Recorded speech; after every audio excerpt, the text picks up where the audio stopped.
Voici. Super. Alors, bonsoir et bienvenue à cette 7e séance ordinaire du Conseil de l'arrondissement Fleurimont. Nous sommes lundi le 3 juillet 2025, alors à une journée de notre pause estivale. Je suis Joanie Belrose, présidente de l'arrondissement de Fleurimont et accompagnée de deux collègues, Daniel Berthold, Laure Le-Tartre-Lavoie et Madame Dauphinet est absente ce soir. J'ai aussi à mes côtés Cyrielle Fleury, la directrice de l'arrondissement de Fleurimont, et Gino Rouleau, le coordonnateur. Alors, la séance est maintenant ouverte. Nous débutons avec l'adoption de l'ordre du jour. Il y a retrait du point 6.2.3, demande d'approbation PIA aire patrimoniale de classe 3, intégration supérieure au 274 rue Haye, parce que c'est une adresse qui n'est pas dans notre arrondissement. Donc, le dossier va être envoyé au bon arrondissement. Et voilà. Ensuite, lecture et adoption du procès-verbal numéro 6 du 16 juin 2025. Est-ce que ça vous allait, mesdames? Oui, madame. Excellent. Maintenant, pour le comité consultatif d'urbanisme, le dépôt du procès-verbal du 26 mai 2025. Et c'était conforme. Excellent. Alors, nous sommes rendus à la période de questions des personnes présentes. Alors, comme je vous ai indiqué, si jamais vous voulez venir poser une question, vous avez qu'à vous avancer. Il y a un micro. Mais je pense que vous étiez là seulement pour la décision du CCU. Donc, vous attendez une décision du CCU. Exactement. C'est les prochains points, en fait, les 5 prochains points. Je vais céder la parole à Mme Berthold, qui est la présidente du comité consultatif d'urbanisme. Exactement. Donc, pour notre premier dossier, c'est le dossier une demande de dérogation mineure pour la rue des Alpes. Donc, cette demande fait en sorte que c'était pour une... Attendez un petit peu, là, je me retrouve dans ma feuille. Bon. La demande vise à autoriser une largeur et une superficie de terrain moindre que les normes minimales prescrites afin de permettre un lotissement transformant une habitation bifamiliale en 2 habitations jumelées, donc au 2674 et au 2676 de la rue des Alpes. Donc, la décision du CCU d'arrondissement, c'est que la dérogation mineure pour le lot projeté situé au 2677 de la rue des Alpes, dans la zone habitation au 0, H0724 du règlement 1200 zonage et lotissement de la ville de Sherbrooke, je le savais, soit acceptée, à l'effet d'autoriser donc un écart de 0,32 mètres à la largeur minimale du terrain prescrit de 9 mètres et un écart de 0,4 mètres carrés à la superficie minimale prescrite de 270 mètres carrés sur un terrain dont la largeur minimale du lot serait de 8,68 mètres et la superficie minimale du lot serait de 269,6 mètres également. Voilà, accepté. Super. Vous êtes content? Il était là pour ça. Ah bon. Alors, c'est accordé. C'est réglé. Bravo, c'est réglé. Le deuxième dossier, maintenant, c'est une demande de dérogation mineure pour la rue des Topazes pour Mme Manon Saint-Sauveur. Donc, la demande de dérogation mineure vise à régulariser la somme des marges latérales inférieures à la norme requise de 6 mètres sur ce lot, situé au 2881 de la rue des Topazes. Donc, en remplissant toutes les obligations et les études qui ont été faites dans ce dossier-là, eh bien, on autorise, donc c'est accepté, à l'effet d'autoriser un écart de 0,65 mètres à la somme des marges latérales minimales prescrites de 6 mètres de l'habitation unifamiliale isolée, et ce, afin évidemment de régulariser l'implantation de celle-ci, dont la somme des marges latérales est de 5,35 mètres. Ensuite, dans notre troisième dossier, donc, on y va pour une demande d'approbation de PIA, aire d'implantation et d'intégration architecturale commerciale, aire King Est, au 442 de la rue King Est, pour le salon de coiffure Sparkles. Donc, dans les immeubles Cassard, juste en face de la rue de Jean Coutu, sur King Est.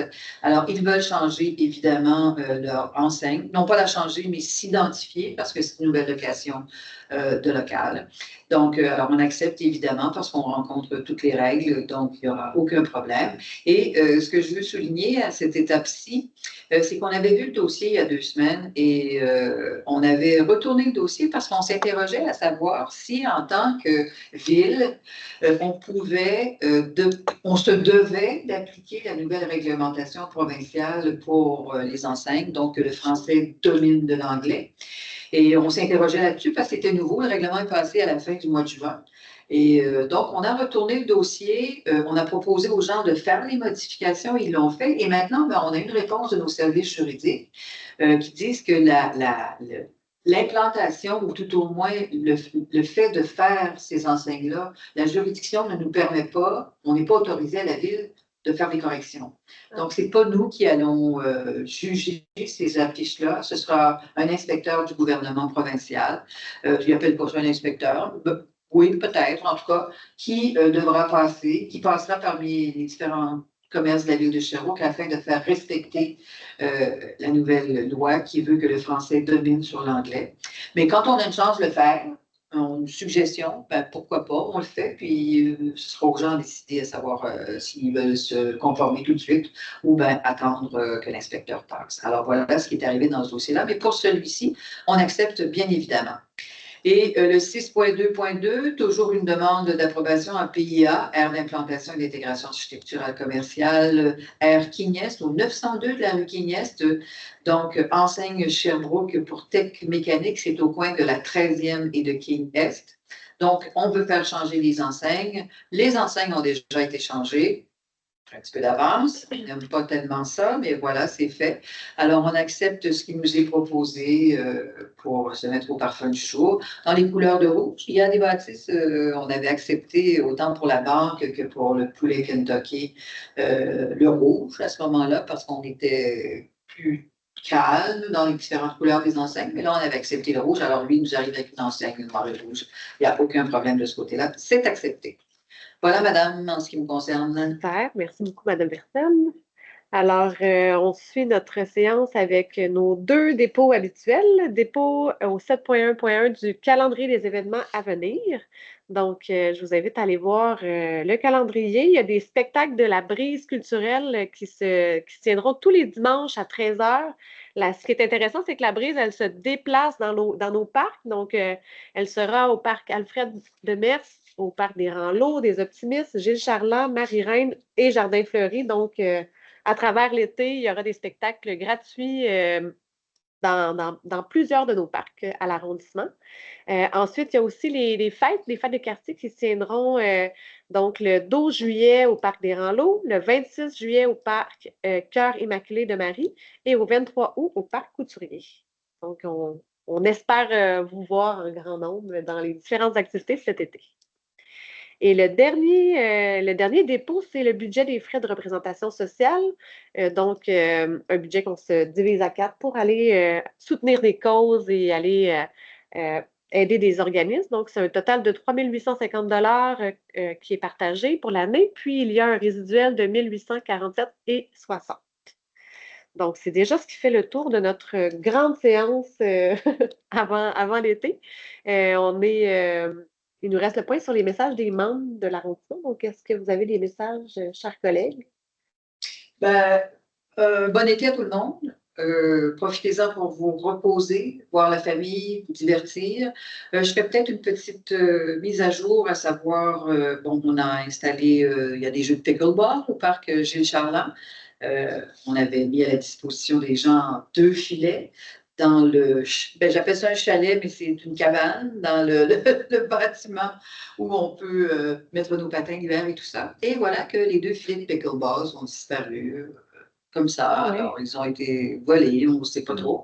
Alors, il n'y a plus de filets pour le moment disponibles pour le pickleball. On va voir de quelle façon nous allons régler cette situation. Mais c'est malheureux, encore une fois, quand on prend la peine de disposer de choses, de vous offrir des choses, que l'on se retrouve du jour au lendemain, puis que les filets sont partis. Ben, c'est un petit peu désolant parce qu'il ne faut jamais oublier que c'est votre argent, c'est mon argent qu'on dépense pour pallier cette situation-là. Alors, je trouve ça un petit peu plate de ce côté-là.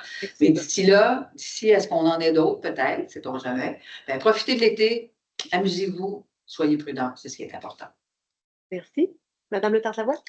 Peut-être juste dire effectivement un bon été, de profiter des activités qui sont proposées. On arrive en fin de mandat. Au début de mandat, l'arrondissement de Fleurimont s'était dit qu'on voulait qu'il y ait plus de fêtes de quartier. Donc, comme la présidente a dit, là, il y a la fête au Cœur Immaculé tout près d'ici, coin 15e qui va avoir le 26 juillet. Puis il y a plusieurs, avec la brise culturelle, effectivement, aussi se promènent. Juste ici au parc Alfred de Metz, au parc Édouard Boudreau également. Donc, c'est des endroits où vous pouvez rencontrer des gens puis profiter d'un spectacle.